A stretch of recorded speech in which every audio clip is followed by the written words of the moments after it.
isolate from family, okay? And then we sent our granddaughter to Florida to try and salvage her freshman year, which we did. She came back with a 3.7. So then on December 2nd, we found out that our grandson and our granddaughter had been exposed. And because my grandson appeared to have a cold, my daughter called and asked that he be tested. That was a big mistake as far as our family is concerned, because he tested negative, but because my granddaughter, with no symptoms, testing negative, was told she can't come back to school either. So they both missed a week of school, and they both tested negative. And neither one of them got sick. Neither one of them got COVID. Trust me, we have a lot to lose, because my husband, if he gets COVID, it's not going to be a good deal. But for our grandkids to miss a week of school, my grandson, let me tell you, does not like school. But between his exposures from last year and his exposures this year, he has effectively missed 7 weeks of school. Has he got COVID? No. Has he got sick? No. But he's had to skip school because of exposure. Okay, my granddaughter is on a 504. She has dyslexia. For her to miss a week of school, testing negative, no symptoms, but yet she has to quarantine, it doesn't make sense. So why test at school if as soon as somebody is exposed and they test negative, you still tell them they can't come to school? It does not make sense to me. And our family, I got to tell you, if our grandkids get exposed again, we will go privately, get them tested, and we will not trust the school system. What can I say? They should have never been forced to miss another week of school. Thanks. Thank you.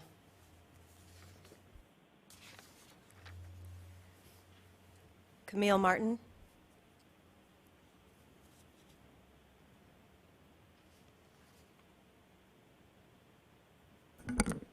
Hello, my name is Camille Martin. I currently have a senior, a fifth grader, and I have a 2019 graduate of Rapid City area schools.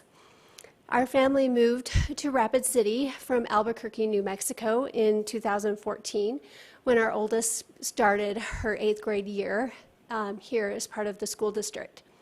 While living in New Mexico, the grading scale was a 10-point scale, with a B being an 80 to an 89%, and a 90 to 100% being an A grade. I personally grew up in Utah with a grading scale of A-, A, and A+, for a 90 to 100%. When our daughter started 8th grade in Rapid, I was surprised to learn about Rapid City's area school's 7-point grading scale. Since my daughter is an overachiever and my oldest son naturally does very well in school, I thought this will be a good thing. It will push my kids to work that much harder. Unfortunately, I was wrong. I found that my daughter, who had never had a B in her life, was overwhelmed trying to keep her perfect 4.0. She was able to keep it together until her junior year, when her AP and advanced classes and her personal pressure became too much and she unraveled. To the rest of the world, she still looked like a stellar student. But as her mother, I saw the mental anguish take a toll on her. My son started high school and he was ranked #1 academically until he got very sick and he missed an entire month of school. With his illness, he missed one assignment and for that assignment, he was given a 0. That 0, 1 0, brought his grade down to a 92%, effectively giving him a B. After that, he no longer strove for excellence. It was only getting by. Fortunately for him, he is naturally a very bright kid and mainly gets A's. As his mother, though, I recognize he is not meeting his full potential. My kids represent students who do well in school. Since the current grading school negatively impacts them, my thought turns to kids who naturally struggle. How does the current grading scale affect them? What happens when a struggling student with a 75% receives a D? What happens when a C student with an 80% misses one assignment and is given a 0, dropping their grade to a D? How do these students recover? How are they encouraged to keep trying? I can tell you that if my kids would have struggled academically, they would have given up and dropped out of school. They would have felt like a failure, when in most of the country they would have been considered an average C student. From my experience with my kids, I do not feel the current 7-point grading scale encourages excellence, but have found it causes students to feel overwhelmed, depressed, stressed out, defeated, and ultimately like they aren't good enough. I respectfully request you, the school board, to change Rapid City Area Schools grading school to either a 10-point model or an A-, A+ model, and replace zeros for missing assignments with a 50%. I feel these changes would boost our students' morale and school performance. Instead of students feeling like a failure with a 75% grade point average, they can feel like a passing C student. Thank you. Cami Humphreys.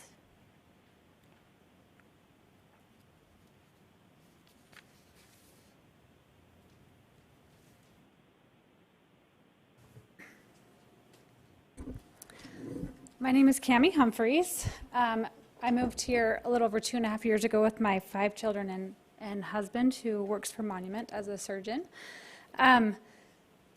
I actually have a background in special education. I taught for many years, actually, before I had children after we got married.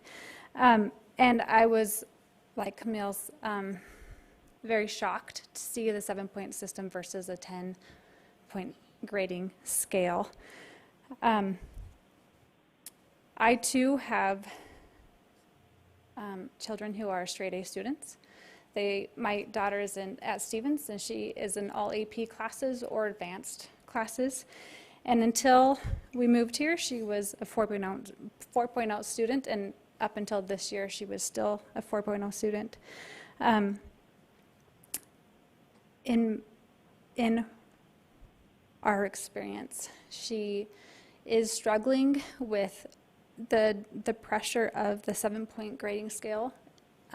She missed 2 questions on a test that took her down to a C, and since then is trying to play catch up just to get her 92.87 up to the 93 so that she can have an A. She's losing sleep over this. She is constantly stressed, and she's worried about her college applications that are coming up because she realizes that she will be compared to the students that we went to school with in both Missouri and California, where the grading scale was completely different. So her 92.87 is compared to what they would get in the 80s, and she's really, really stressed and scared about that. She's also in sports in the high school, and when she has to travel for school, she's stressed about going to her games because she's worried about the assignments that she will be turning in, even though the teachers give her extra time. She's not there in class to learn the material, so she's worried about even missing one point on an assignment or a quiz because she knows that it dramatically affects her grade in the schools.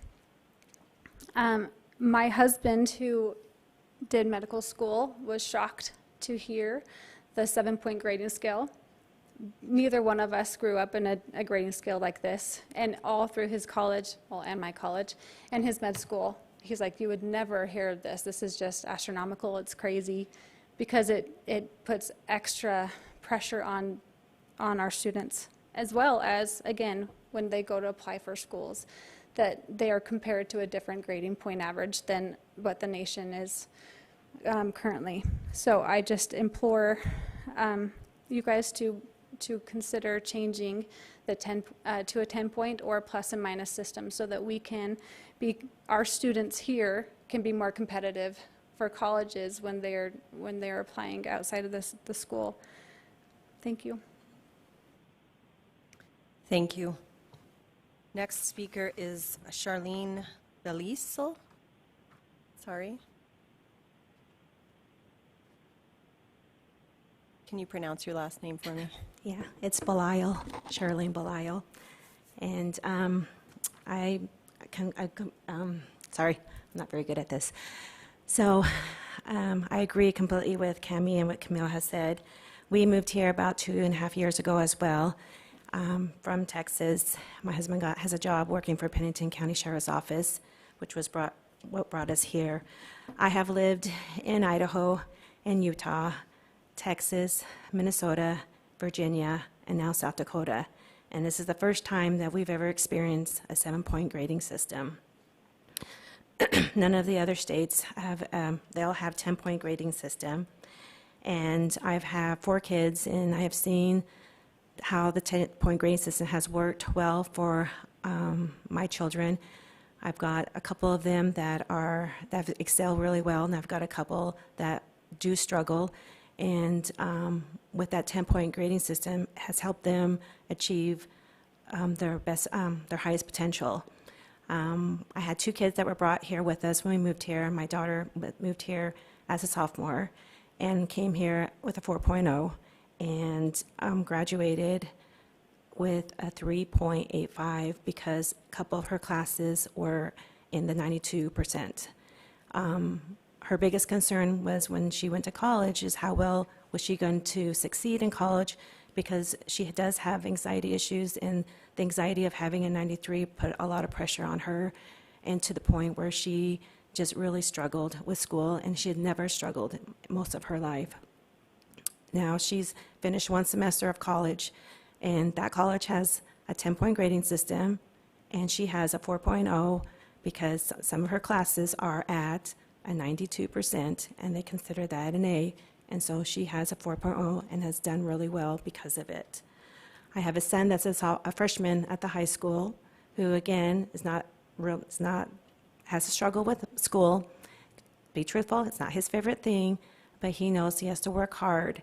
And one of his classes he's taken, he's struggling with, and right now he has like an 82, and he's getting frustrated because he doesn't know if he can get that grade to be a B in his class, and he's starting to have anxiety issues because of it, and he's not one that has that. And I just can see him just losing that confidence in himself, and that's the thing. You don't want to see these kids. You want to see them reach their potential, and it's difficult to see that when they feel like they can't grasp that 90 or 3 or 83, whatever the requirements are. Again, if I encourage or implore you guys to consider a 10-point grading system, or at least include the A- plus, and just to have these kids have an opportunity. Thanks. Thank you. Next speaker is Florence Thompson.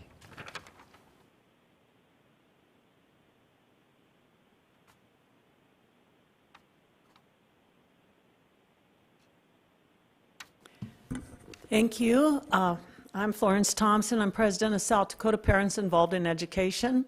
I'm also a retired school psychologist with over 40 years experience in the schools. One of the things I've been doing the last 10 years is a volunteer lobbyist in Pierre. And I do lobby for our South Dakota Parents Involved in Education, SDPI, and I do also lobby for South Dakota Citizens for Liberty. It's very interesting when you're down there and actually see the workings of the legislature. And the lobbyists play a huge role. They are kind of seen like experts when they come in, or at least some of them are. And so they carry a lot of weight in the decisions of the legislature.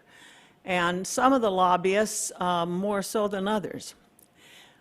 Regarding what your school district sends for a lobbyist, you are sending, basically your board is sending a lobbyist from the South Dakota School Boards Association.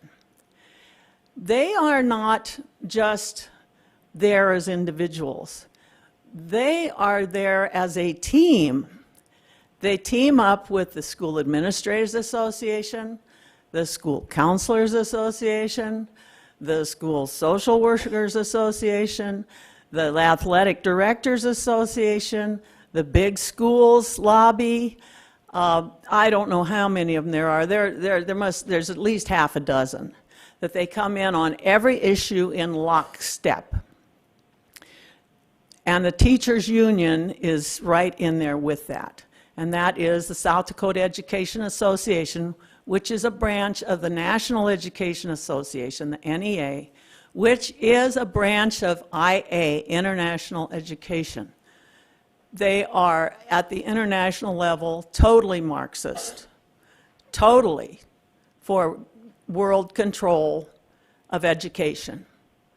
And the South Dakota Education Association just locks right into all those policies. That's why we have so many liberal policies in our schools. It's all been pushed by these organizations.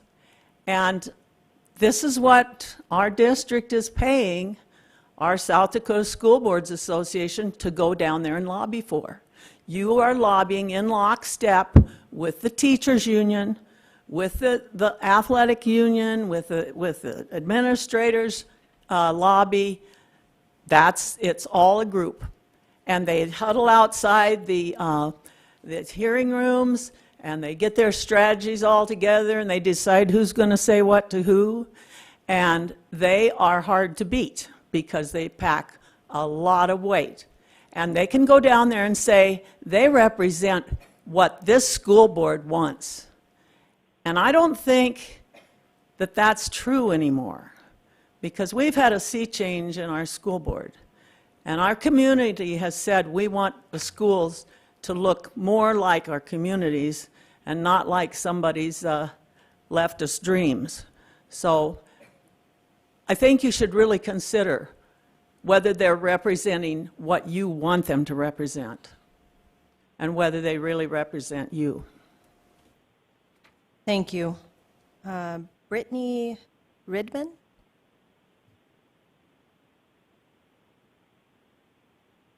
Hi, I'm Brittany Richmond, and I have 3 children in the Rapid City area schools, and my oldest is in 6th grade, and like many of these ladies over here. When my oldest son came home with his first middle school report card, and he had 2 92%, and they were both Bs, I was shocked. I did not grow up that way, and so I was very confused about how it wasn't at least an A-. And my youngest is in 1st grade, so you might be wondering, why does this woman even care if her kids are so young?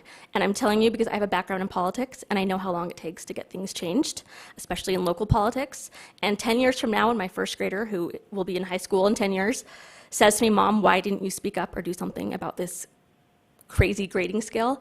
I can at least tell them that I tried. So that is why I'm here tonight. And I will just keep it brief because these intelligent women over here already said what I wanted to say, but I hope that those of you who were on the fence about changing this current grading scale will at least consider that it's not an all or nothing option. There's a third option. It's incorporating minuses and pluses into the system, and I don't think that that's too much to ask. And I know the majority of parents who I've spoken with over the last couple of months about this issue, and teachers as well, have all supported a change. In fact, it was a teacher at Southwest who encouraged me to speak to you all and to get the ball rolling on changing this because she said it was about time that it changed.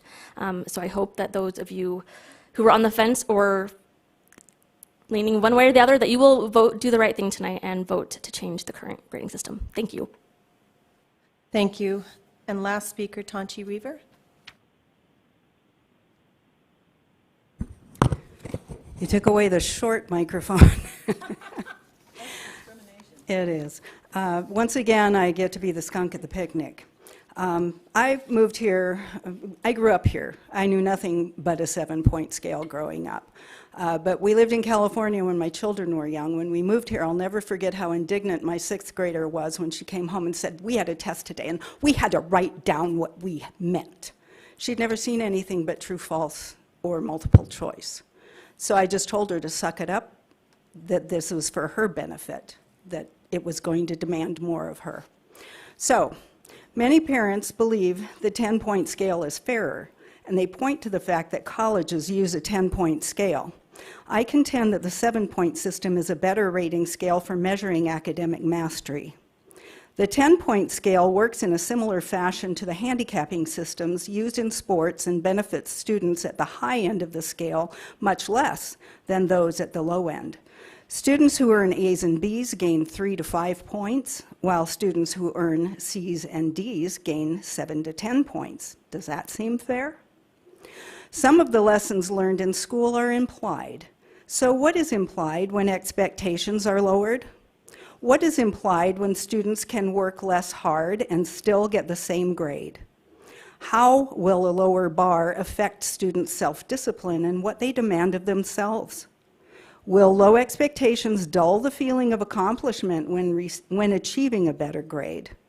Does a lower bar teach them that they are capable of scholarship or that they are deficient? Does a lower bar mean that either the curriculum or the pedagogy fails to engage or inspire? Do teachers and administrators avoid challenging students for fear that some will fail? Do students understand that failure is the most important ingredient of success? We need honest answers to all of these things. It's true that colleges use a 10-point scale. They accept students from all types of school backgrounds and even foreign countries. College is where a grade handicap becomes a practical application. K-12 is not college. Students attend college at the end of their formative education.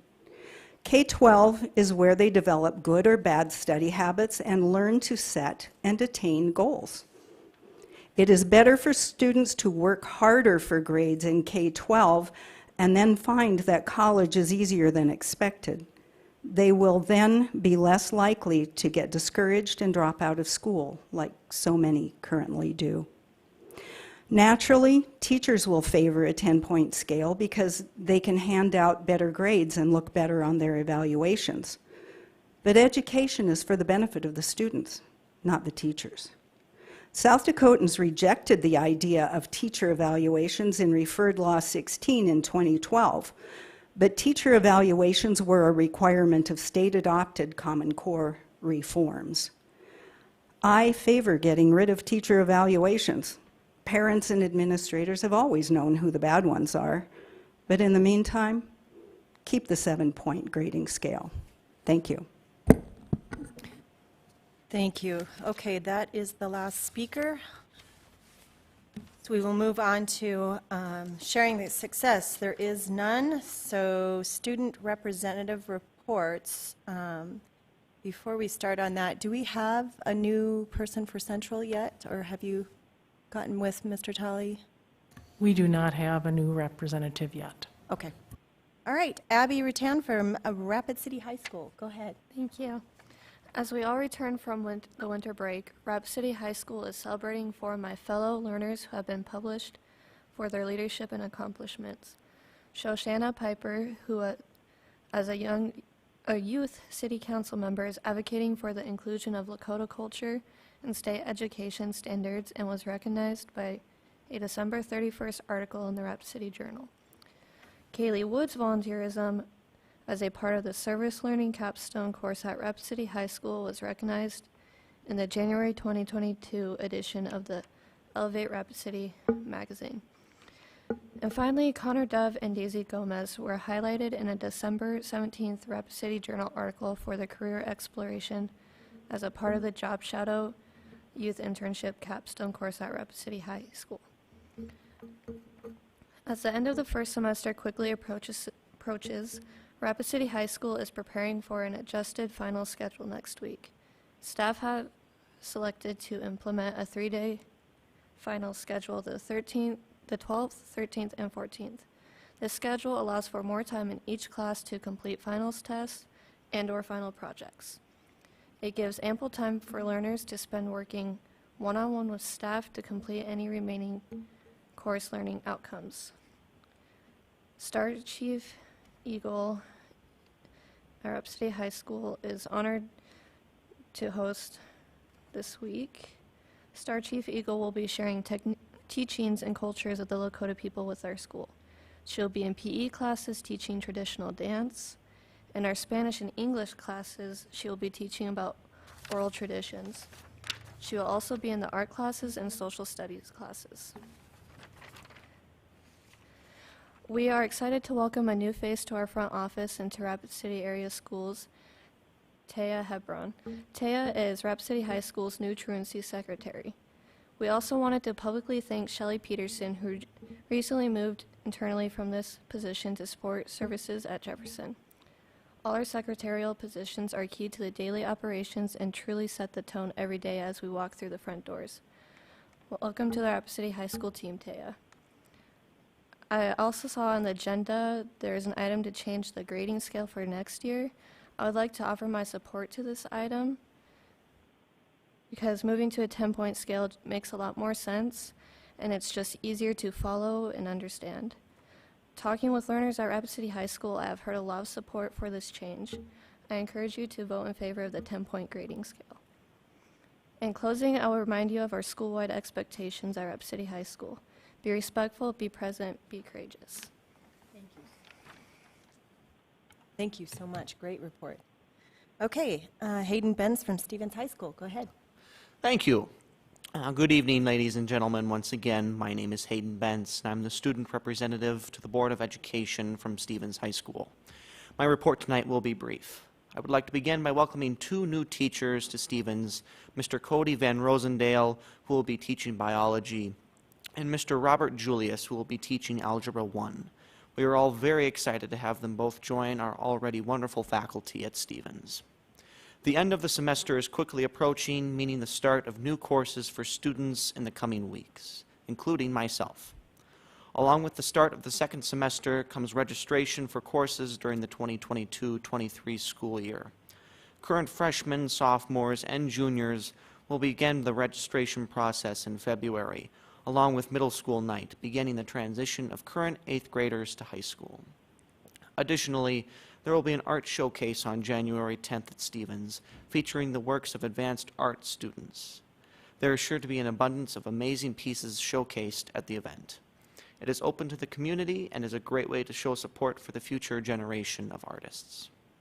Lastly, both wrestling and basketball continue their seasons, with wrestling most recently competing in Fargo last week. They will travel and compete in Bismarck this weekend. Both girls and boys basketball continue their seasons tonight against Spearfish, with games currently underway. As always, there is an abundance of activity occurring at Stevens. I hope the community can partake and show support for all the activities underway. There is nothing greater than being a Raider. Nice plug. Thank you very much. All right, moving on to number 8, conflict of interest. None have been turned in of interest waivers. So going on to approval of consent agenda. Would anybody like anything pulled, either for discussion or for a roll call vote? I'd like agenda item J. Okay. Anybody else? I will pull T just for some comments that I have, the 10-point grading scale. So with J and T removed for discussion, I need a first and second for A through J, and then, Motion to no. approve. Okay. So that was Jim and Gabe. All right, now we need a roll call vote. Sure. Kate Thomas. Hold on one second. Oh, sorry.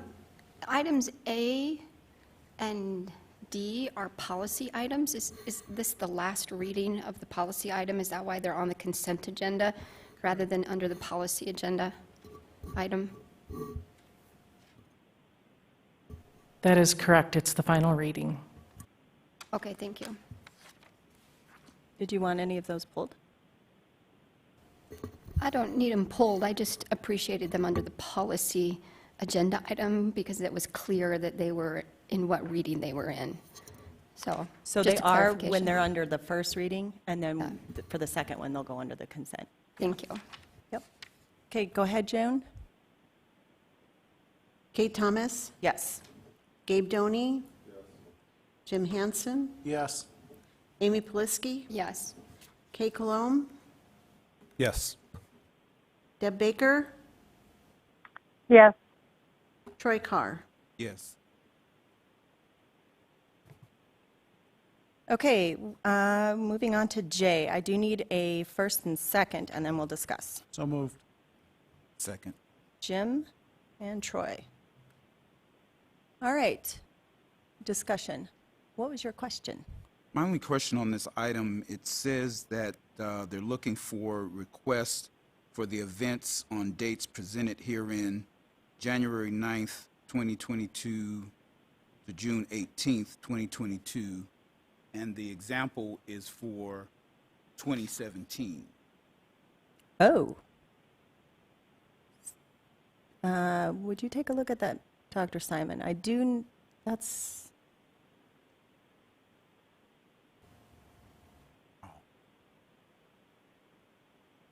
They may have put it in the wrong date, wrong calendar. Yeah, can you tell me what item you're referring to? Because I'm not seeing it under our board agenda item. I'm just seeing the request.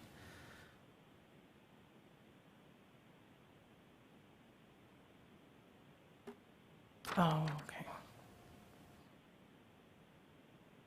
So it looks like, Dr. Simon, it looks like they didn't change the August 20th to the current year. This is a standard one that we've implemented for 5-6 years. That's correct. And so it's the same events, but you're right, they should reflect 2022. Kate, Yes, go ahead, Jim. I make a motion just to change it, August 2017 to August 22. All right, does he have a second? Gabe seconds. So we'll vote to change the date so that it reflects the current year that they're requesting for. Okay, so these dates that are right here, just, they're the right month and day, it's just the year is wrong? I think so. See, that's what I'm saying, so if it's Yeah, not if on that's not right, say it's not the 17th, then it's not. Might have to You change just the whole can't change the, go ahead. I think it's the 2017 schedule of events, because when you go on to Black Hills Community Theater, they're not showing True West as one of their shows, so I think they just included the wrong schedule. well, I just request if we're going to vote that it's the exact 2022 dates that they're requesting. I would agree. For right now, let's see, when's the first one, January? Go ahead, Jim. I pull my motion.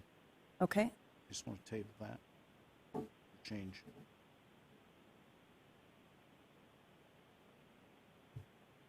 Dr. Simon, what would you suggest? If we vote no on this and just change it to the January 18th, would that still be in line with their request dates? It looks as though they have perhaps a date before our next board meeting. And so I think that's the challenge with this situation. You know what I would recommend is that perhaps the board, because we understand that January 9th is the first date, that perhaps we approve that one and we bring the rest back for the next meeting. That would be an option to consider that I think would get us past, unless anyone's online and is looking at their schedule to see that they have other dates before our next meeting. Okay, then I would need a motion to just give the request for, We have to deal with my pulling of it. you've already pulled it. You don't need a second on that. Okay. You're good. I just have a thought that, is there any reason why we would oppose any of their events? Because their motion really is just approve our events from the 9th of January through June 18th. So unless we're going to get really picky about their events, we could approve this item and just ask for an updated calendar. I'm for that. Yeah, we could do that. Because the motion is just using the dates. Yes. I still think we need a motion to take that, approve of the request with an updated calendar. Well, I can't make the motion. So moved. Second. All right, we will vote on that motion. Kate Thomas, Yes. Gabe Doney, Jim Hansen, Yes. Amy Polisky, Yes. Gabe Cologne, Yes. sorry, Clay, I apologize for that. Deb Baker Yes. and Troy Carr. Yes. And now we still have a motion to approve of the request of J in total. Kate Thomas. Yes. Gabe Doney. Jim Hansen. Yes. Amy Polisky. Yes. Clay Cologne. Yes. Deb Baker. Yes. Troy Carr. Yes. All right. Moving on to T. I need a motion and a second. So moved. Second. Jim and Amy. Okay, for discussion, I guess I was one of these people that was on the fence. One of our goals, one of our missions, our vision is for excellence. Excellence does push kids to have to try much harder. Even if it's that 92, and I've had my own daughter in a situation where she deviated from the instructions, made something better, and still got under the A that she should have gotten. Because actually what we want to do is invite kids to be imaginatory and think critically, where they come up with their own type of invention. She made something better than what the instructions would have come out with.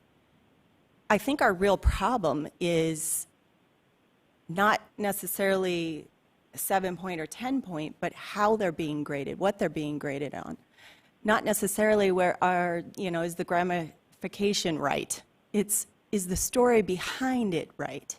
Or from their own background, their perspective. We don't want these kids to be just regurgitating. We want them thinking and expressing themselves for who they are. And I can see that, I do see that a majority of the teachers and parents, and even I would like to have a 10-point for my own kids, because those that struggle at that bottom part then have that A, then have that B, etc.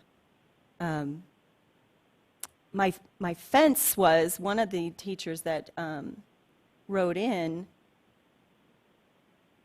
not in support of it, and has a good point. A student could pass a class knowing only 60% of the material. That's a pretty low bar. However, a D would still reflect in the grade point average. And Amy had sent in an email that made a little bit more sense. If we knew that you wouldn't be getting a 0, you would be getting chances to redo or make up in whatever fashion they could, a 0 really is not appropriate. You're not a 0. These kids are never a 0. Circumstances, especially this last year, could make you get your homework not turned in, forgetful, having to catch back up with some other things. Maybe there's some innovative ways teachers could come up with a different assignment in order to not give that 0, give something else that might be appropriate. as much as possible to get that at least to a D. There's several different things. I would like to hear from a couple other, I would like to hear from Amy and the points that you made in your email. I think if we were to do this, I would have the expectation that, Dr. Simon, you bring to us some other changes too, such as no more zeros, that type of thing that we could vote on, that we would agree with in order to go to this 10-point scale. I guess that's all I'll say for now. Go ahead, Dr. Simon. Thank you, President Thomas. I'll just quickly respond to your request to say that actually Director Seals and I have already been discussing the next step, should the board approve the grading scale tonight, would be then to bring back revised grading policy and looking at some of these concerns that not only Amy mentioned, but others have brought to our attention as well. Go ahead, Amy. At our last discussion, in November or October about this, we talked about grading in general, and that the grading scale is just a way to inform students, but the grading process is how they learn. And so that's what we've been talking about. The process includes a failing grade versus a 0, the ability to have an assignment that you maybe missed 4 or 5 questions on, be able to take it back and redo it, so that we're promoting learning, not just grading, but that they're learning. And so I think, and also there are quite a few other grading policy changes that I think need to come along with the grading scale change. The biggest thing about the grading scale, I think we've heard tonight, and if you've studied it all, it is what the majority of students, parents, and staff in the district would like to go to. And as I have researched, it seems like the 10-point scale is more common across the United States. And previously I made the comment that when we were getting ready to do this, one of the arguments against it was that, well, colleges will kind of level the playing field when kids apply to college, and that they'll look at your school and see if you're a 7-point or a 10-point, and so then they look at you. But when I called admittance offices, they said, no, they don't do that. They just put you in a basket based on what your grade point average is, and another, I mean, they're sorting you using your grade point average. So I don't think changing our grading scale necessarily changes our desire for a culture of excellence. I think changing the way we think about learning and helping students learn and using grades to inform their learning is really what creates a culture of excellence. Allowing them to make up for a poor paper or a poor score on an assignment is a learning tool. When we don't allow them, it's a punishment tool. And so I think we need to go to the 10-point scale so that we're on a level playing field with the majority of the state and of the nation. For the higher end, that's the advantage. For kids, we've heard tonight, but I can't imagine getting an 83 on an assignment and coming back and understanding that's a C. That would be devastating. And it would not be motivating for a lot of students.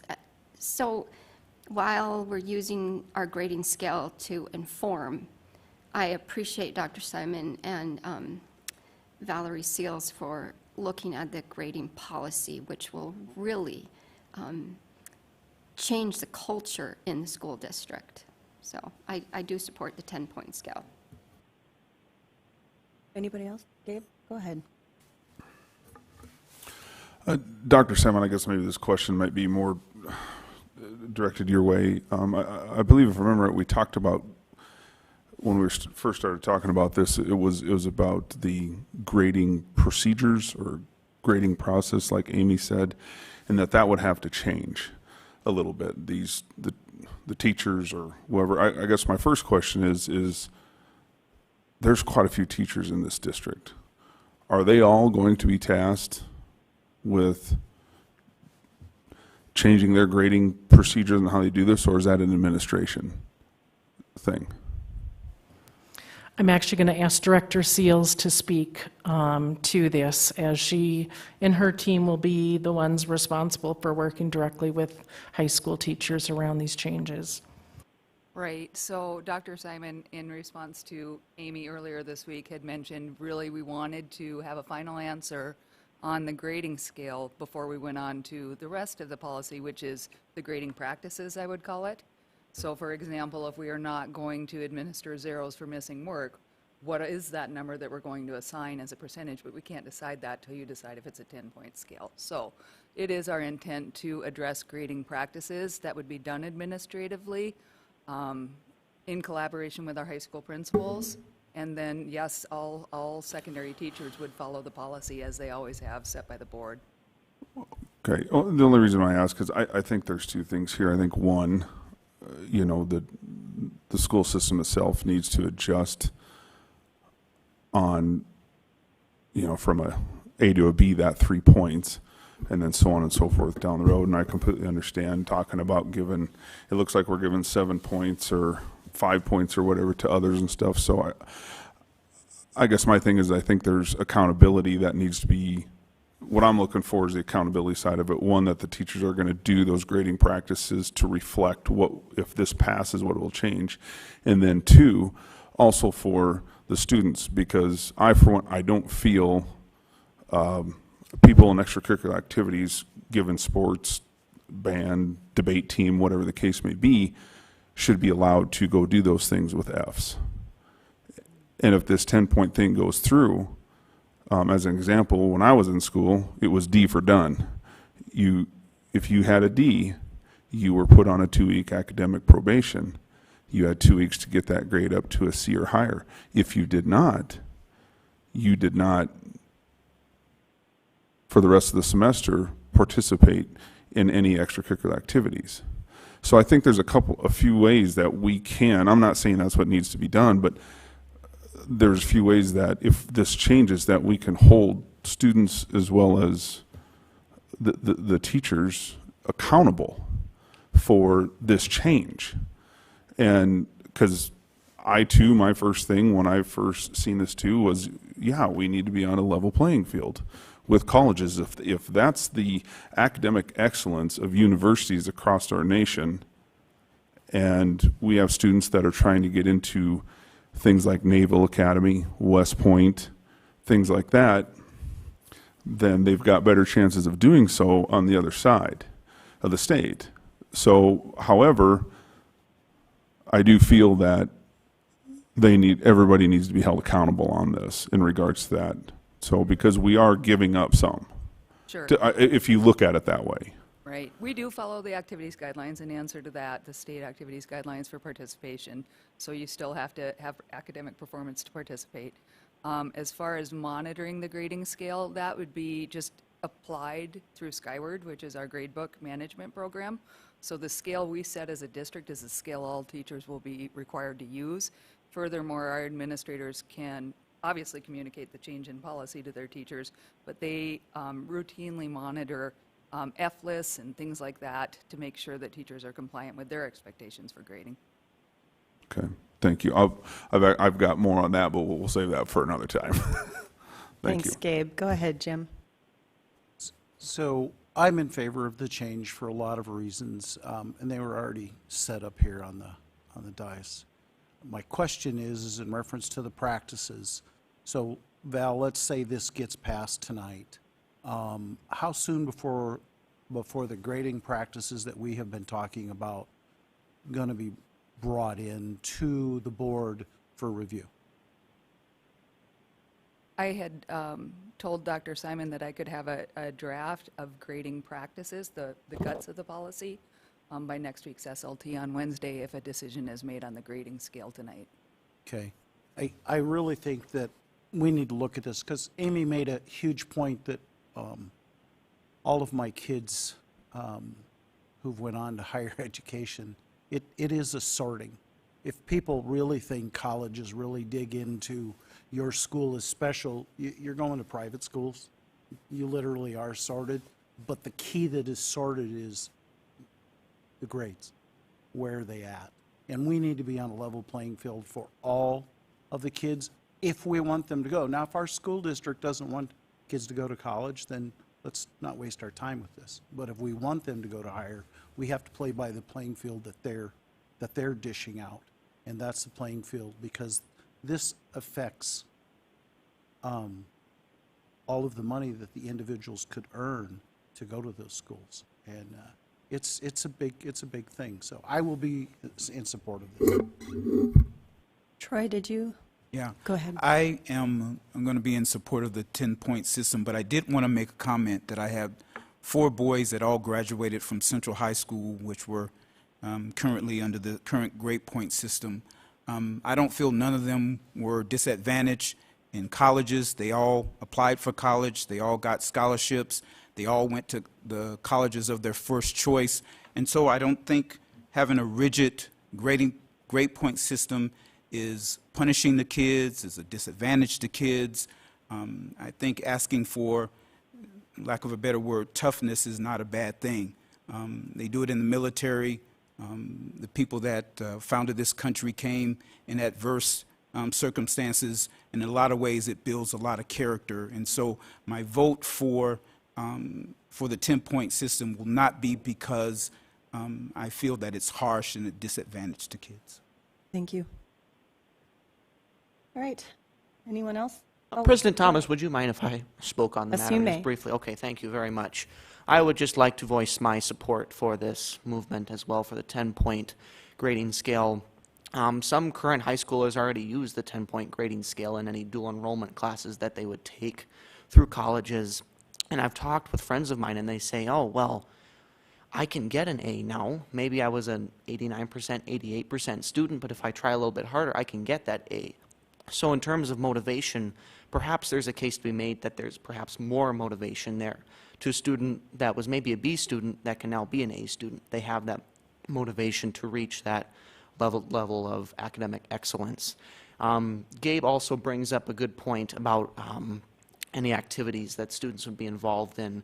And I think it's important to look at perhaps changing that policy of whether a 50% is enough for a student to participate in any activities. Maybe that needs to be looked at, but I am in support of the 10-point grading scale. Thank you for both of you putting in that, because this directly affects you as well. Well, not this year, unfortunately, but you are representatives of the students that you go to school with, and so I do appreciate that. Thanks.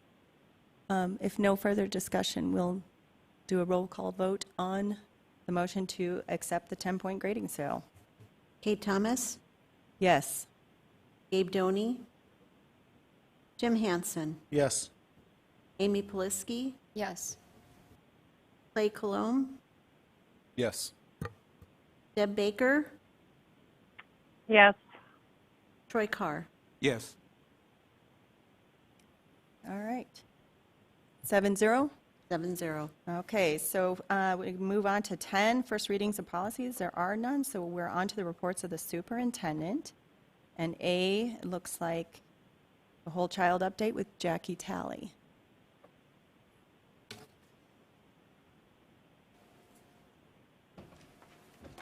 Oh, no.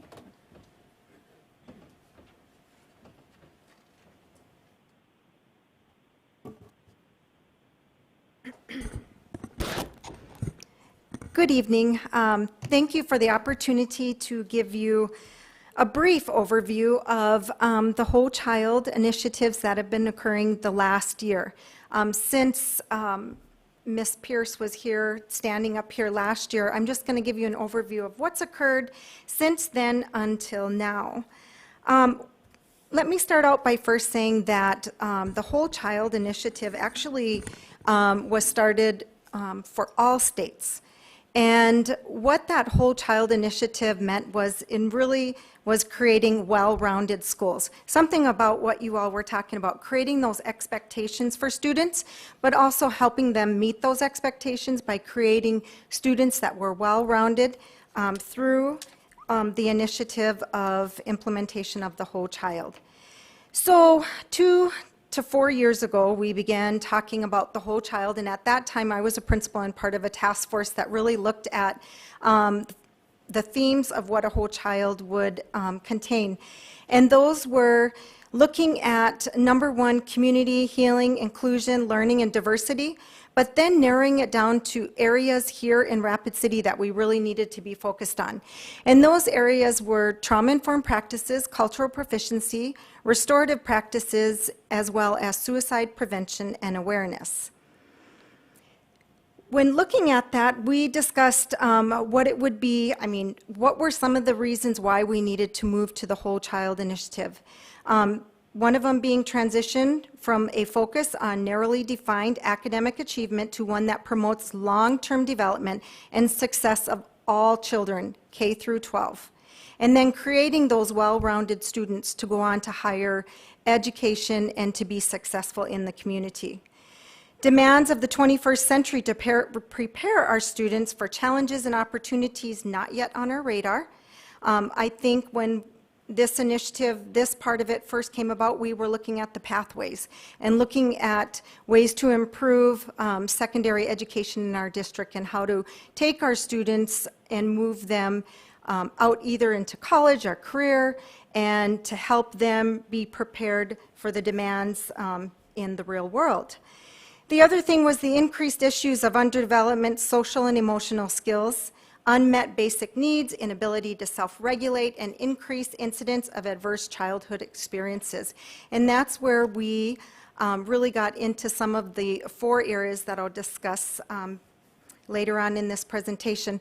The first thing is, what we really looked at was how to get our family and community involved. When we have family and community engagement, then we really can address that whole child. Currently, we work with Black Hills Special Services Unit with Miss Jeannie Burkhard McKenna, who used to be, she is a retired principal from our district with many years of experience, and Kelsey Judd, who is our Family and Community Engagement Coordinator. Jeannie acts as our whole child coordinator through our Title IV initiatives. Some of what they've been doing over the course of the past year as well as this year is helping our district develop at the school-wide and the district-level FACE plans. They provide schools and families with community resources, such as connecting events in our community. This year, they have serviced over 1,191 individuals and families. 30 community agencies have been representative.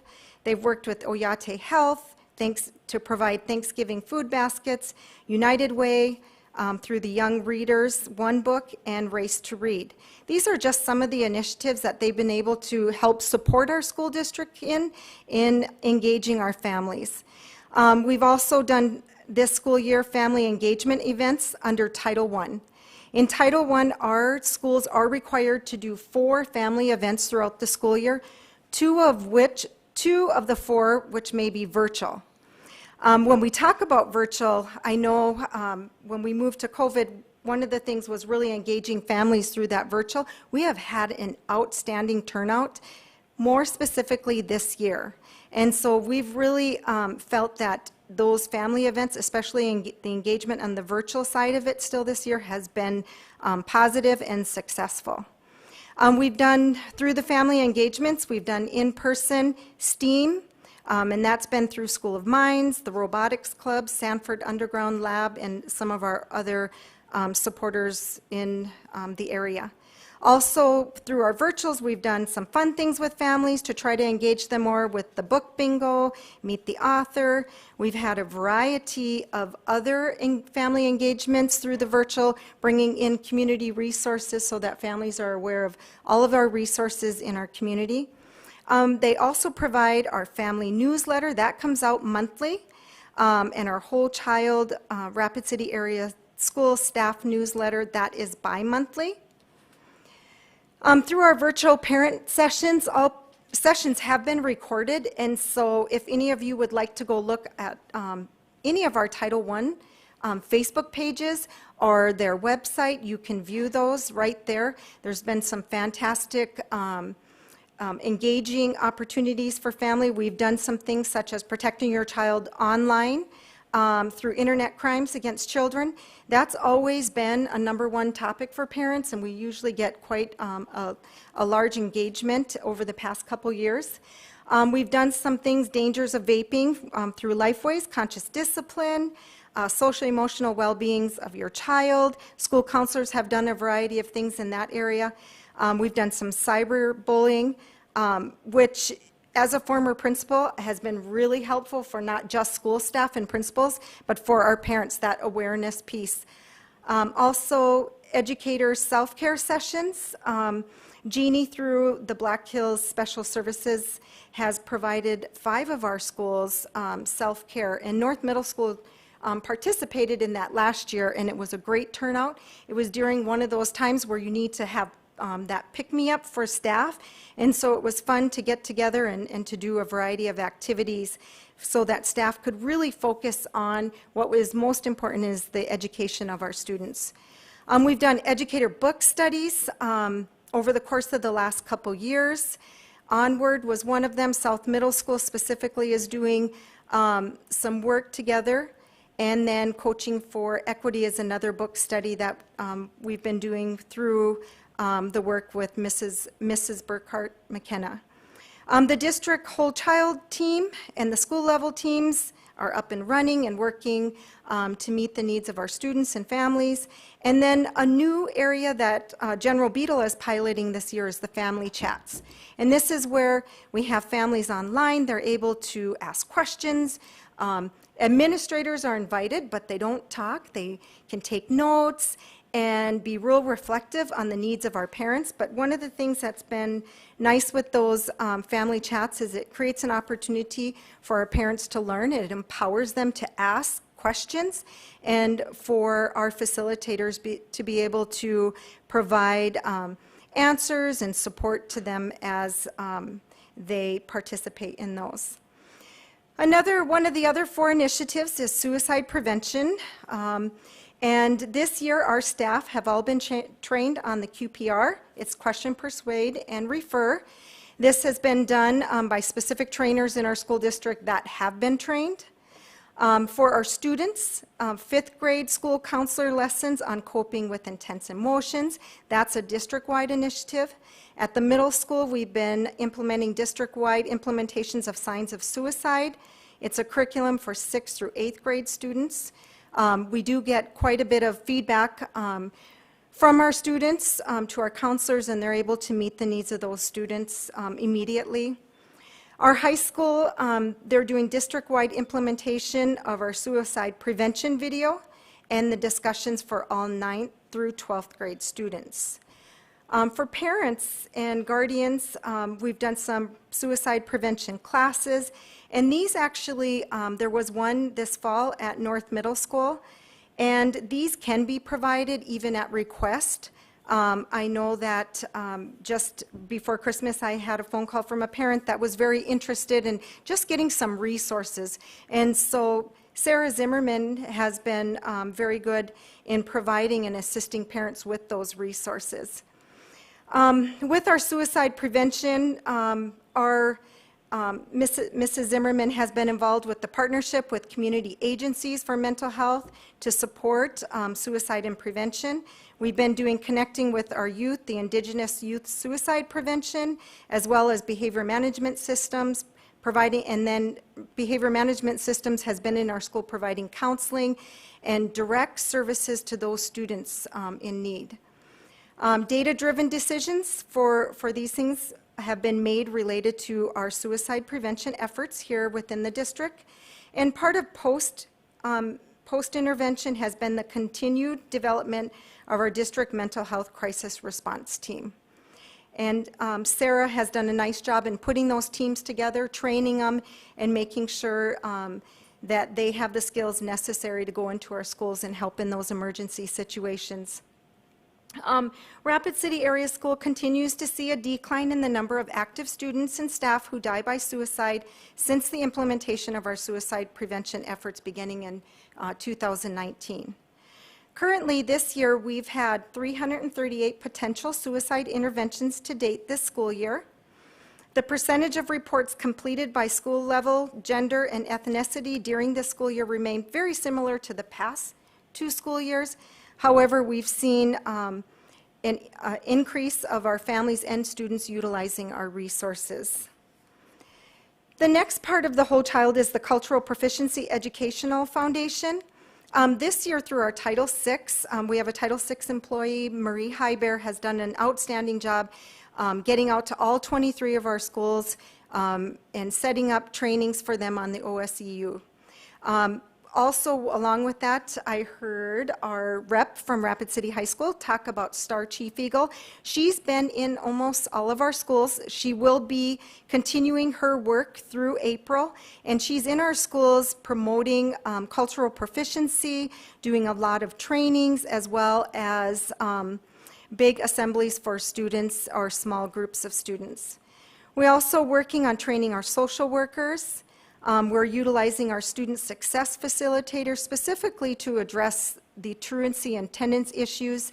As we know that keeping our kids in school is the best thing to keeping them healthy and helping them be successful, and our student success facilitators across the district have been doing a nice job in that area. We provide culturally responsive professional development for our teachers and staff. Specifically this year, Etheline Ironcloud Two Dogs has been working with our social workers and our counselors, and that effort will continue through the remainder of this school year. She does have another session in February. And then Eric Bringwhite has also worked with our counselors and social workers. That work has been done to build their capacity to work with our staff, our teachers, as well as the students in the classrooms. Another piece of that is that we continue to work on Lakota language in the elementary, middle, and high school, specifically General Beadle, Knollwood, North Middle School, and Central High School. We've had continued partnerships with our tribal colleges and other American Indian educational programs for systematic placement of student teachers and prospective hiring. Continued culturally responsive activities and events for both Native and non-Native students to learn about history and culture. And it's not just specific to our Native American students, but really in all cultures. And I think that's important for us to stress as well. We also have been doing family engagement nights through our Title I schools to include some of those activities and events. And developed and implemented credit-bearing courses using OSEU standards for alternative education at JSC and Wellesley. And that has been conducted over the last year, and that's a huge success for those 2 programs. Another part of the whole child that we've been implementing is conscious discipline. Conscious discipline is a training that's been provided to our entire school district, K through 8. Some of what those strategies have been is learning how to respond instead of react from the teacher and the student point of view. Build relationships, create a family in the classroom, focus on breathing, and focus on regulation and dysregulation, provide movement opportunities in the classroom, keeping those students up and moving and engaged in all activities, providing a very healthy structure in the classroom, teaching emotional expression, and focus on safety. And this has been one of our Title IV initiatives, is conscious discipline for our K through 8 students. Another piece, the last piece, is our trauma-informed practices.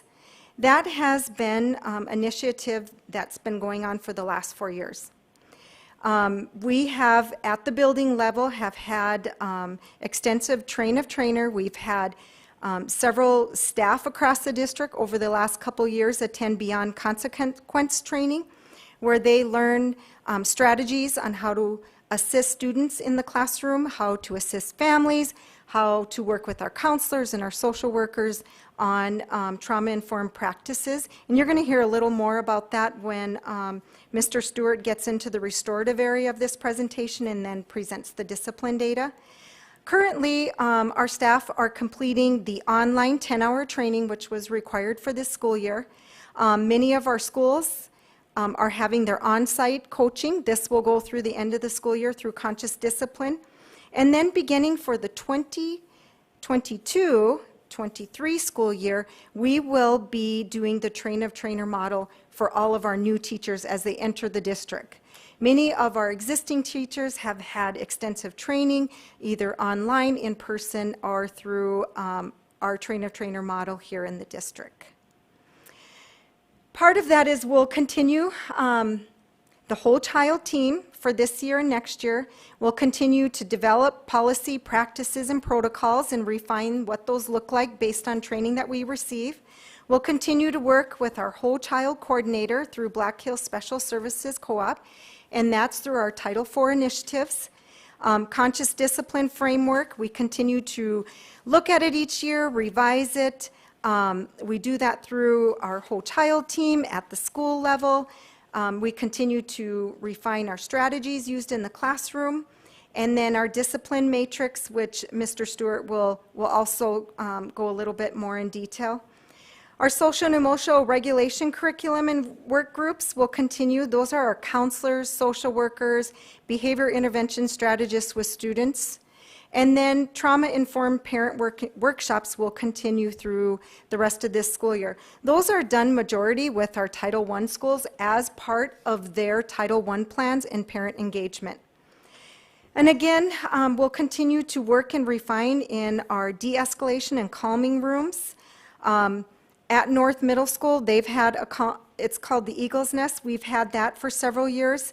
However, due to the inability to hire staff this year, that's been on hold, but the staff there have done a really nice job incorporating strategies and working with their teachers and their administration.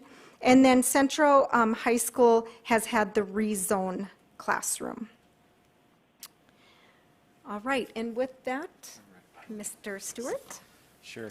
Thank you, Ms. Talley. So restorative practices is the final pillar of the whole child.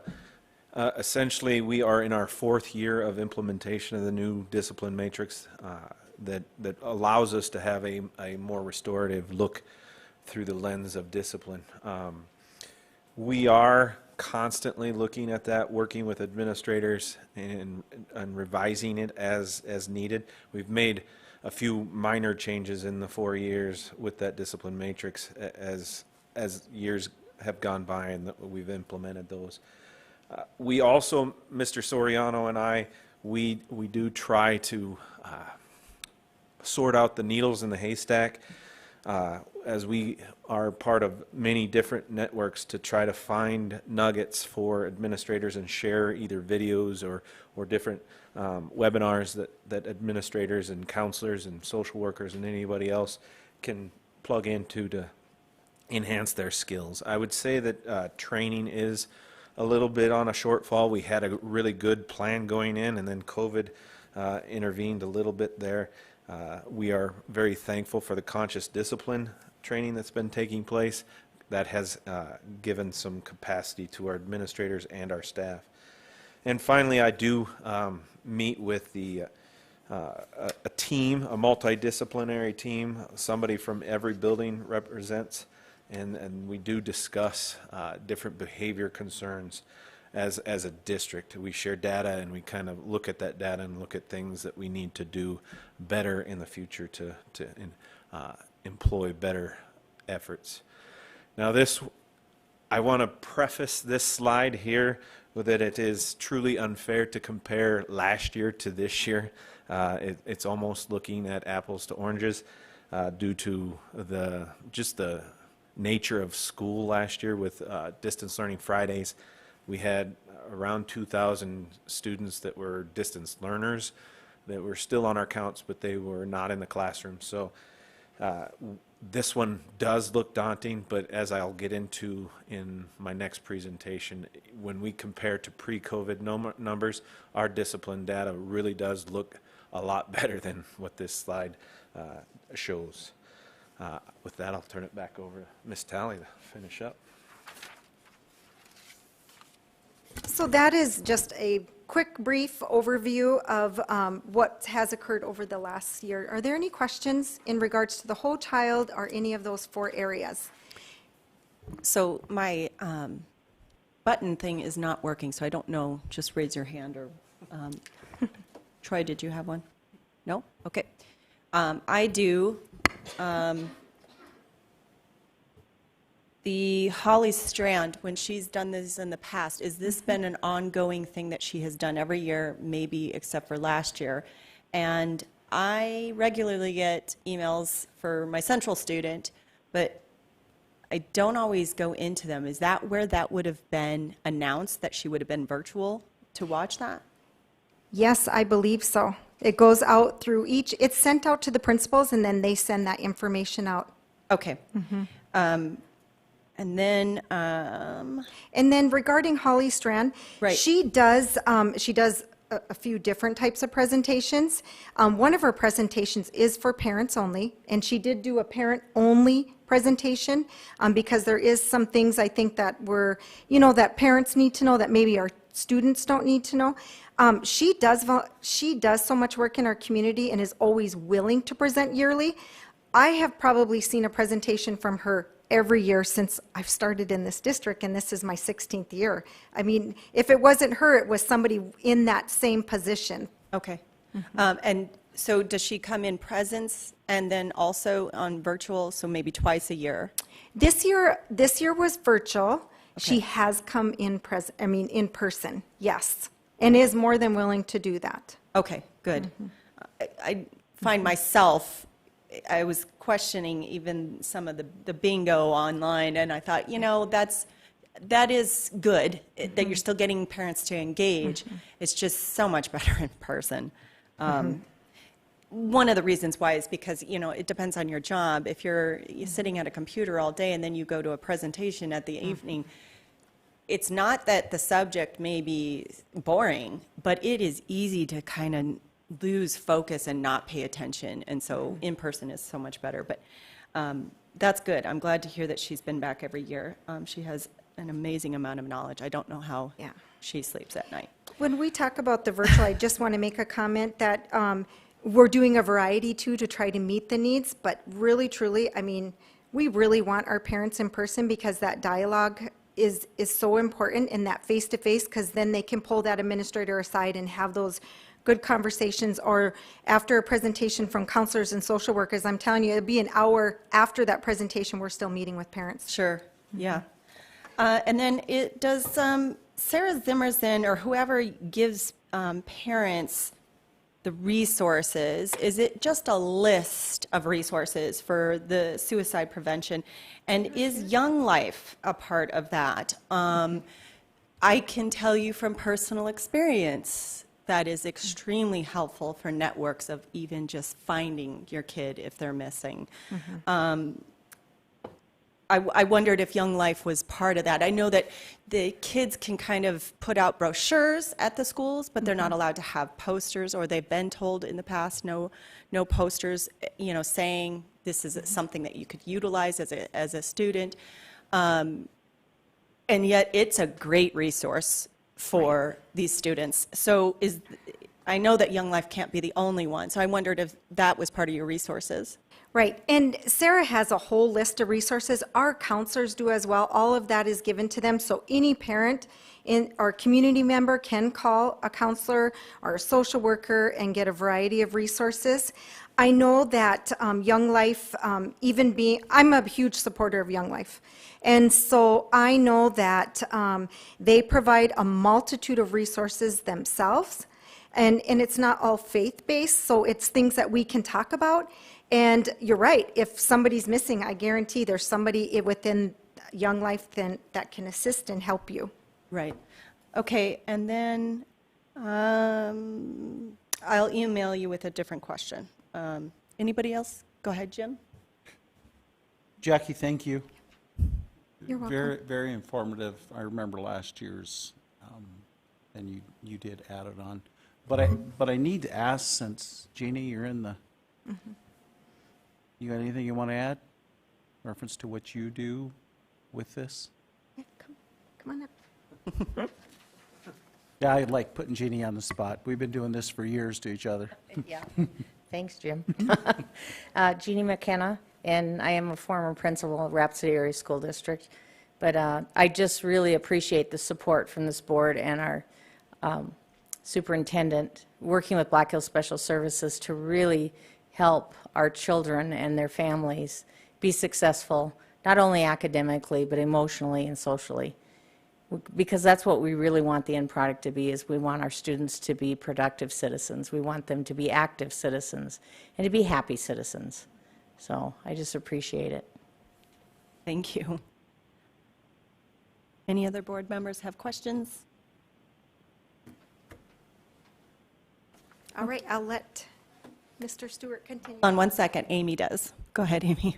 Last year, we had some different individual schools come in and talk a little bit about, I mean, they were talking about COVID, maybe it was the year before they came in to talk about what they were doing. I know there are a number of elementary schools that are really implementing conscious discipline. I know that North was doing that. Is it more widespread than it was a couple of years ago? All of our schools, K through 8, have been trained. Your administrator, your social workers, counselors, every staff member. And then this year, they're going through a 10-hour, it's work at your own pace. It's a 10-hour course. It's very good to help, again, reacclimate yourself each year and learn those strategies again. And there's always new strategies and ways to work with our students. Is that, what percentage of staff have completed that 10-hour course? Oh my goodness, I'll need oh gosh, do you know that, Tom? It is, it is an expectation, I should say, that by the end of this school year, all of our certified staff have completed the conscious discipline. Our elementary schools have been doing a fantastic job. They have teams, they have conscious discipline teams, they meet regularly. In our Title I schools, they've been doing like after-hour meetings and really trying to work to train the rest of their staff as well as family trainings, and then just being a support for each other. I think with COVID the last couple years, it was really getting our students back into the engagement of school. And I think I really like this. I like how it's been implemented. I like the promise of it. And I guess one of my questions is, are we seeing the promise of it come to fruition? Are kids learning? Are they able to focus while they're in school because they feel it's a safe place and they're able to progress in their learning? And I think Tom will address a little bit of that in the discipline data, but I really believe that it's a philosophy in the way I looked at it, even at North Middle School, as a principal that implemented the strategies. I really looked at it as empowering our students to do better, giving them and teaching them and helping them reach their capacity as a student is really teaching them how to be good students and how to engage, how to handle difficult situations, how to, and I know one of the things is breathe in there, but you wouldn't believe how many times when we'd have an upset student that you'd say, okay, just take a second and breathe. Just that one little second of breathe and give them a moment can change things so quickly that we don't have to go down that other road. And it comes out to be a positive thing. So I guess my question is, as we see our discipline situations decline, we should be able to see our students improve in their learning. And I think our MAPS testing would be where we might look to see that improvement. And could we expect to see that improvement? My question is, how do we measure what you're doing as far as the students go into results? So, it is a very difficult thing to measure. I guess we have to trust our educators that they're building that capacity within the students, that social, emotional, academic, and then again, really looking at the whole child, those 4 areas. By supporting them in those 4 areas, that was the whole purpose across the United States, was really to build well-rounded schools, to encompass that whole child initiative, to help our students be better, help our teachers be better, because we are better because of things like conscious discipline, especially our K-8, the way we interact with students, being patient, being understanding, being empathetic, all of those things. Okay, thank you. Go ahead, Tom.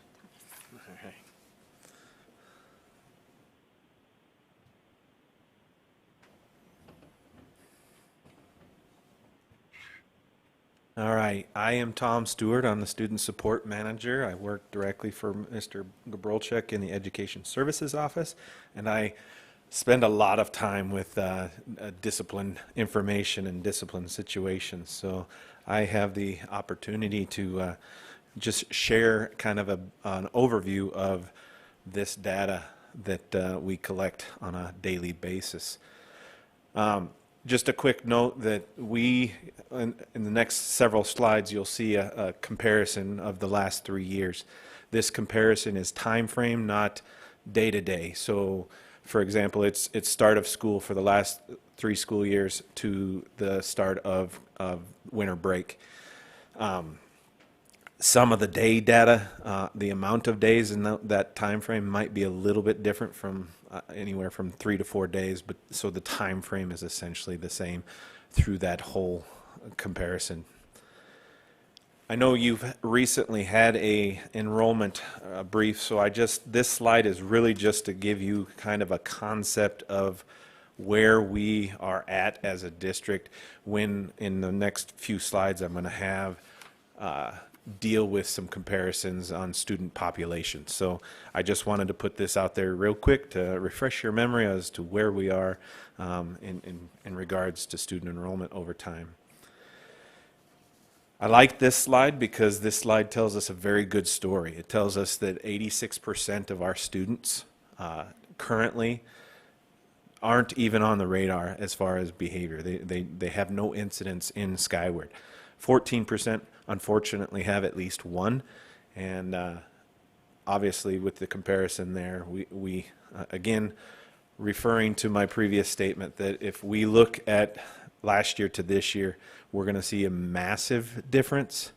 But when you look to the pre-COVID numbers to this year's numbers, it should be fairly encouraging because, again, pre-COVID versus the obstacles we've seen through COVID, and we are seeing a positive influence on our efforts, whether it's conscious discipline or everything else that we're doing, is having an impact on our students. So I will also note that when you talk to a lot of staff and you talk to a lot of students and even administrators, it feels this year to be very heavy in behaviors.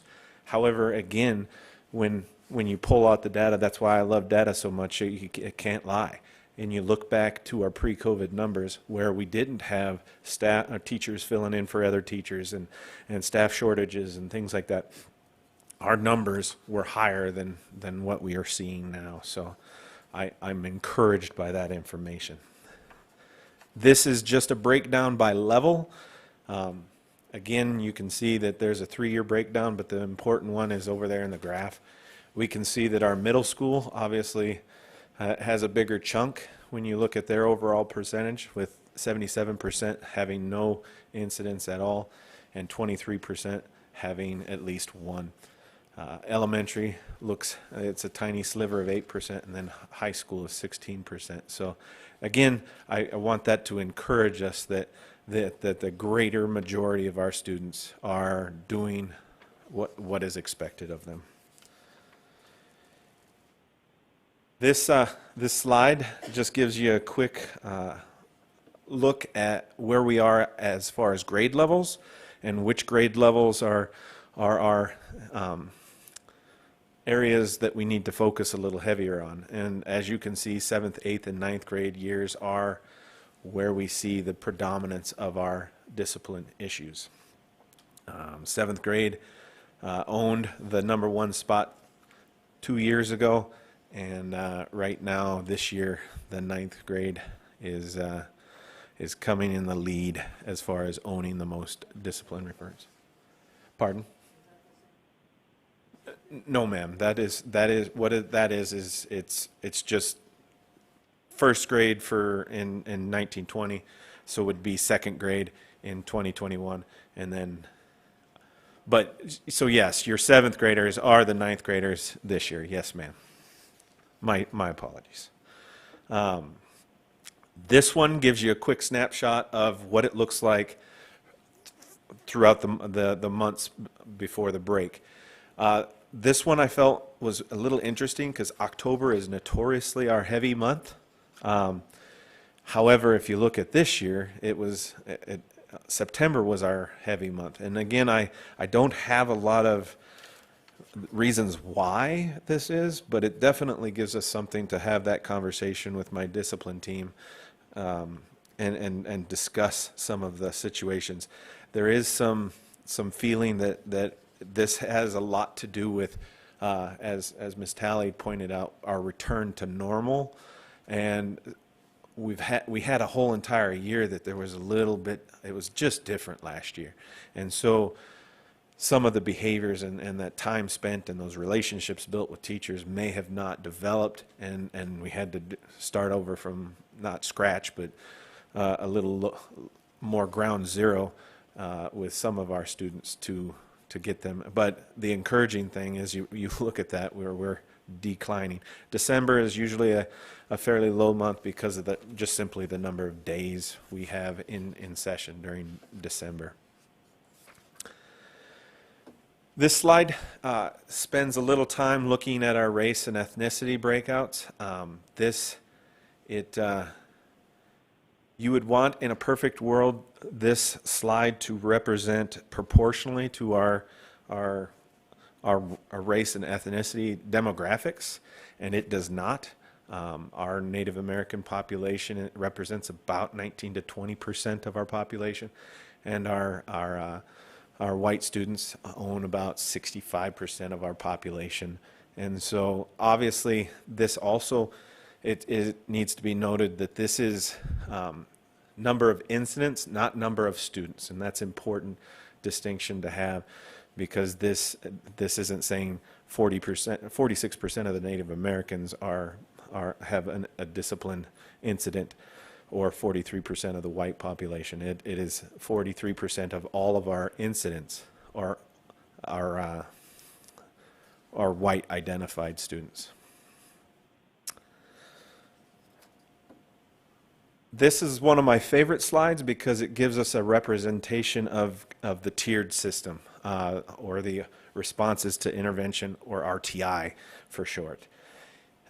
If you've ever seen the coveted academic triangle, it's usually color coded with tier 1 being green, tier 2 being yellow, and then tier 3 being red. And really that represents, so your universal students, that your standard instruction, it pretty much, students can be successful with just that. That is your green. Plus, remember, a couple slides ago, I think it was 82%, 83% of our students have no incidents, so that gets lumped into that group as well in the green. And then you have the yellow, which was tier 2, which is your strategic interventions with students that just need a little bit more interventions to succeed. Usually that's about 15%, but if you look at this and you do the quick math, it's right about 2% are living in that yellow. And then in red, normally that's about 5%. If you read the fine print, which obviously it might be a little difficult, but I know you guys have a copy of this, that is only about 1.3% of our students in the red. Now, this is, if we were to only identify our students for behavior RTI using incidents, or their major incidents only, obviously that is very much within the coveted pyramid or triangle when you look at the RTI system.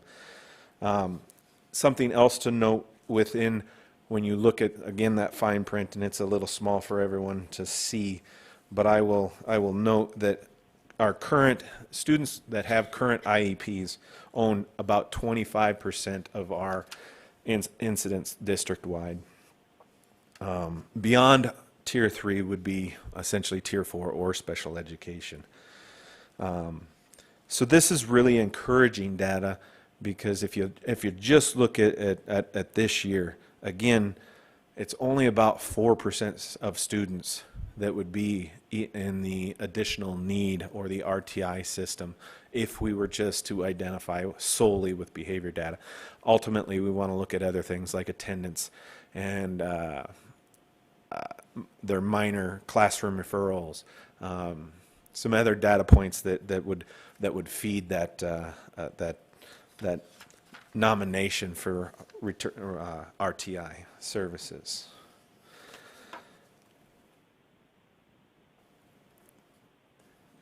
Again, this is just a quick, small breakdown of the levels. We won't spend a whole lot of time in these. Then we get into district offenses. So these are the top 5 offenses over the last 3 years. As you can see, again, if we just compare 2 years ago, pre-COVID, to this year, post-weird COVID year, our numbers are on the decline. When you compare 2,100 incidents 2 years ago to 1,700, or almost 1,800 this year, so that's a 300 incident, or 300 students, excuse me, not incidents, 300 student difference. So we have 300 less students on the incident list than we had in years prior. This slide here is actions are basically the consequences you see from any incident that we see. Ultimately, we want to see some of that restorative efforts in there, and as you can see, some of that is in there: the reflection form, the record warn, student conference, parent contact. Those, and even sometimes I know refer to law enforcement sounds punitive in nature, but really in most cases when you talk to our SROs, they are being used as education measures to help our students understand if they do further behaviors where that ultimately could lead them to. So I know a lot of administrators use our SROs as a learning tool, and that doesn't necessarily always lead to a punitive situation. The next few slides are just essentially breaking it down by levels. Here's your elementary group. Unsafe acts, disruption of class, and pushing, shoving, scuffling are relatively routine for our elementary kids. Thankfully, we start seeing some of those fall off, and we see different behaviors, as you'll see as we get into the the middle and the high school information. This one, again, looking at just the top 10 actions for elementary.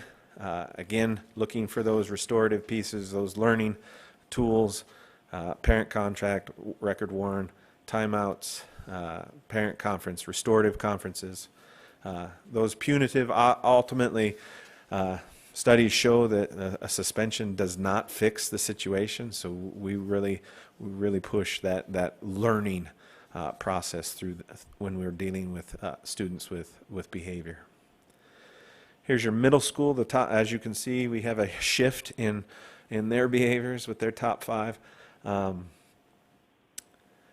Ultimately, tardies start to show up on here, and I really do believe when we see the increase at the middle school level, that that we're dealing with students that have they're pushing their boundaries. They're looking to find their place. We know that the middle school, we have the hormones going on, so we do see those pushing limits a little more in the middle school than we do at the elementary level, and then again at the high school level.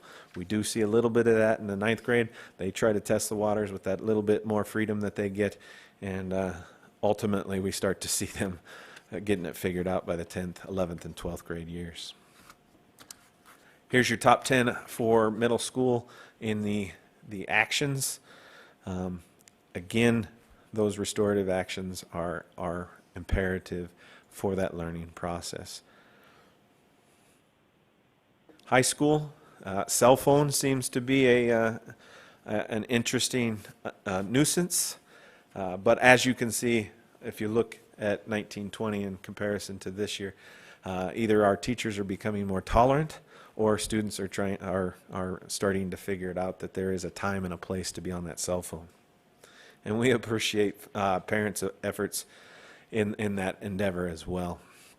And here are your top 10 actions for the high school. And as you can see, student conference topping that list, parent contact, and there's quite a few. And unfortunately, that confiscate item is mimicking that cell phone incident that we saw on the previous slide.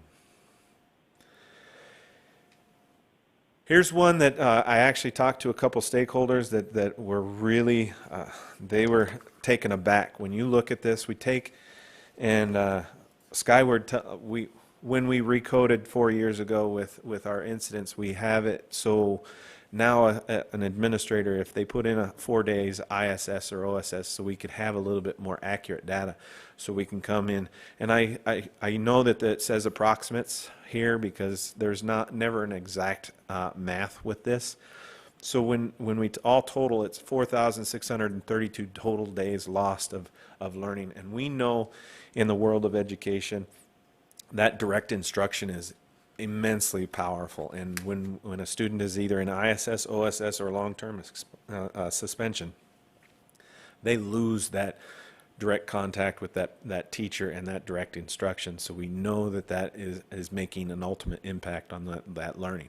However, when I spoke with several stakeholders on this matter, 4,632 total days sounds immense, but when we take it into full context, when we include our entire student population with 75 days prior to break this year, we're looking at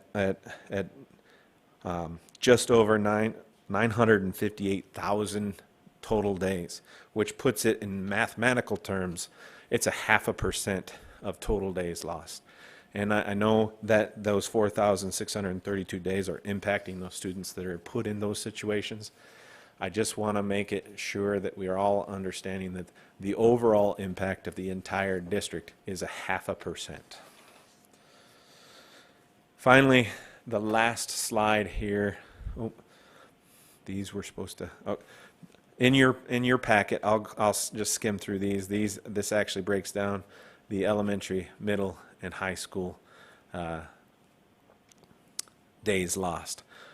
The last slide I wanted to talk about is the criminality, the big ticket items that we thankfully it's not a lot of our situations, but it's enough to have concern. And I just wanted to this is the only place where we see an increase in behavior. If you look at the STAR protocols, that's your school threat assessment report.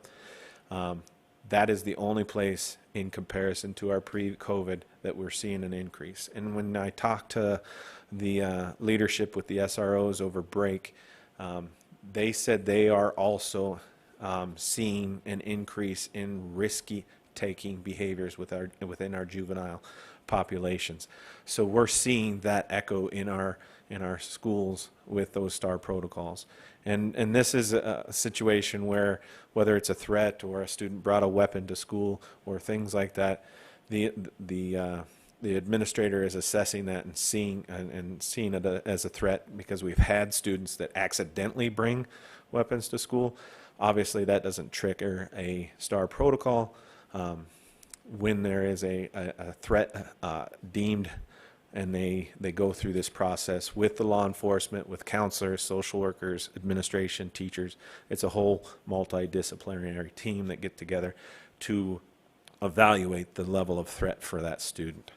But again, I know that some of these are near neck and neck, but I guess arrests, we did get 2 more arrests this year than we did 2 years ago. So I don't know if it's directly related to COVID. I know that a couple of the gentlemen I spoke to over the break with the SRO leadership, they said, some of that idle time has inflicted. I know there's a saying out of there, idle minds. I know in the military, when I had lower enlisted that didn't have anything to do, trouble is what they found and sought out quite regularly. So they kind of lean towards that being a situation here.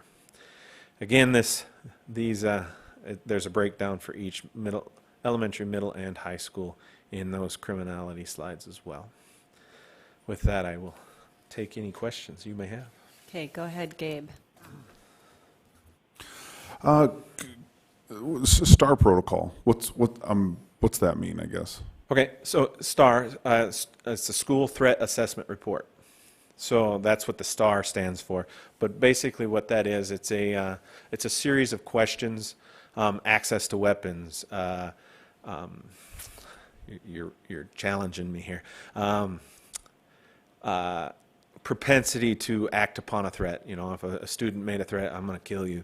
Was that made in just the emotion of the time, or is there an actual intent behind it? Is there a plan?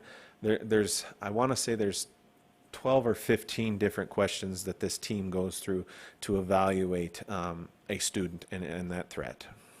Can you give us an example of, or definition of, probably more example, I guess, of what a minor offense would be and then what a more serious offense would be? Sure. So a minor offense is a classroom managed offense. Usually it's, it could be a classroom disruption, a minor classroom disruption. So that teacher addresses that student and the student repairs the behavior. A major, so insubordination, fights, you're more severe. Cell phones are often a minor offense. However, because of the confiscation piece, the student won't turn it over to the teacher. They get sent to the office and have to turn over that phone to the administrator. So we often see that. So that would be your major differentiation between a major and a minor. Okay, go ahead, Jim. So first off, I'm going to save you. STAR protocol was initiated when I was a school liaison at Central High School. Sure. It's a serious threat. It's the action that the student is going to be doing to the general public, and it's the reaction that the law enforcement agency has in reference to that, Gabe. And that when it becomes a STAR protocol, has to have a mandatory report by the law enforcement officer who is stationed at that school so that we can document it. It's got to be pretty serious, though. It's got to be real serious. It's not somebody who's mouthing off to a teacher. Correct. So my question is, you've really knocked this down time-wise, and you went down to the district offenses, you went to the total offenses, you're at 13.8%, you're at 0.5%, and the next question that's going to come out is, so why do we have so many administrators in a building if the seriousnesses of the threats are so low? Now, I already know the answer because I've been in the schools, but I'm asking you. The question is, people are going to ask us, why are we so heavily administered in the building? And we're not, and I know that. Sure. But how much time is this 13.8% taking of the administrators in a day? Sure. Sure, and Jim, you know this because you were an SRO, I believe, even when I was in high school at Central, I think. Yes, sir. No need to date yourself, sir. But so you are aware that each incident obviously isn't just me plugging it in a computer and move on. There's a conversation. There's some situations are bullying, harassment. You get a report of it, and so there's a great deal of investigation that has to take place. You got to talk to this kid and that kid. This year, because of staff shortages, I've had to fill in for some administrators, and I remember there was a de-pantsing situation that on the playground of an elementary. So it came to me like third or fourth party, so it took me almost a half a day just to figure out, one, who the actual perpetrator was, because it took place on a busy playground, and I think he did it. And so it took one person almost a half a day on one incident. So again, and that's just one tiny piece of what administrators have to do, teacher evaluations, so many other things. Correct. Coaching, dealing with the stuff that doesn't even reach skyward. because there's a lot of behavior that is minor that maybe an administrator just needs to have a conversation with the kid and get them recalibrated, refocused, and back in the classroom. So, I mean, there's a huge amount of non-documented time in this information. And I thank you for asking that question, because it's imperative for us to see both sides of that information, that yes, we're doing great things with conscious discipline and all these other things we're having effort in, and we're seeing a reduction in behavior that's large enough to make the record, but there is a lot of effort going into it to make us get there. So with my question, and thank you for the answer, it does take a tremendous amount of time, but these are from the administrators. The school resource officers are doing a different type of investigation of what they work on and their interactions. But the administrators themselves, all of these that are coming forward, 90% of everything you've shown us, those administrators have to deal with. It's not passed to a teacher. It is dealt with by the administrators in the buildings, correct? I would say 100% of what I shared tonight is dealt with hands-on with an administrator. Okay, so when you have a school, and I'm just going to use my home school of Central Cobbler is always a cobbler. What's a cobbler, always a cobbler. So anyway, good job, young man. You know, we have thousands of students at the school, and there's very few incidences when you look at it in the bigger picture. Okay, but each one of those is pulling an administrator and taking hundreds of hours out of a year. I mean, that 5,000 total offenses, you know, that's a lot of time that an administrator, you know, them are full-time hours for like almost three full-time principals just dealing with all of that. And then you divide the rest of the work. And I guess that's what I'm trying to get out of this is it's not as easy as people believe it is. I agree fully. Okay. Go ahead, Gabe. I actually would like to maybe sit down with you more in a one-on-one type situation, because I, for one, question the discipline matrix a little bit. Sure.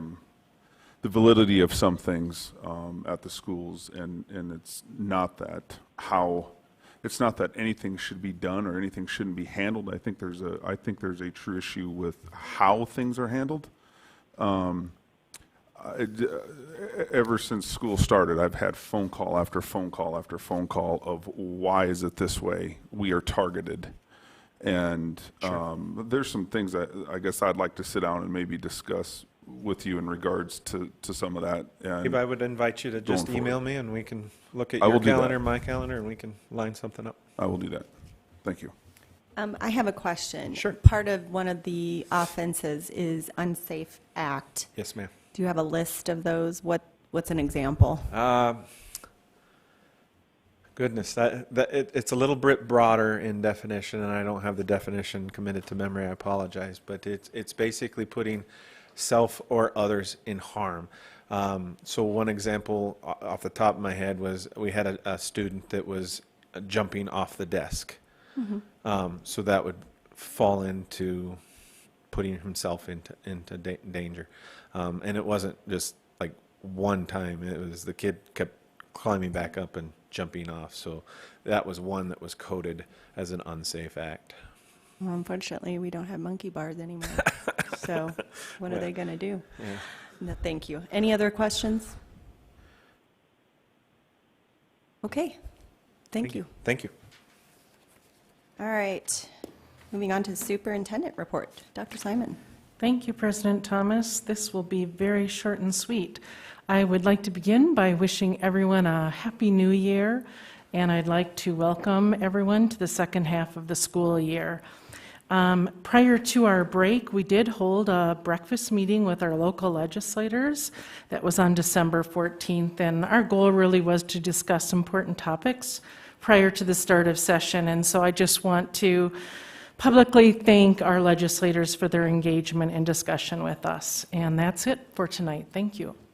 All right, and then under other, we do have just a public information item, January 18th meeting and February 15th education meeting will be held at our other building, the Rapid City Education Center, due to City Council rescheduling their nights for holidays.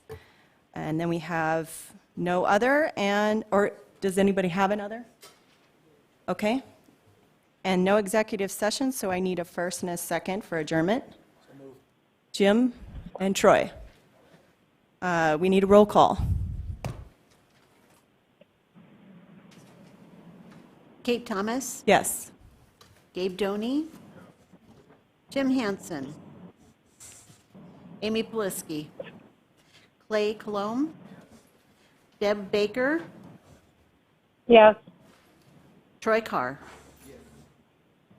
Thank you. I want to thank you ladies, you moms, for coming and staying through the whole meeting. Many times we get somebody to come to speak on one thing at public comment and then leave soon after. So I appreciate that. It's a good experience for you guys, and you can encourage other moms to come and talk to us too. So thank you.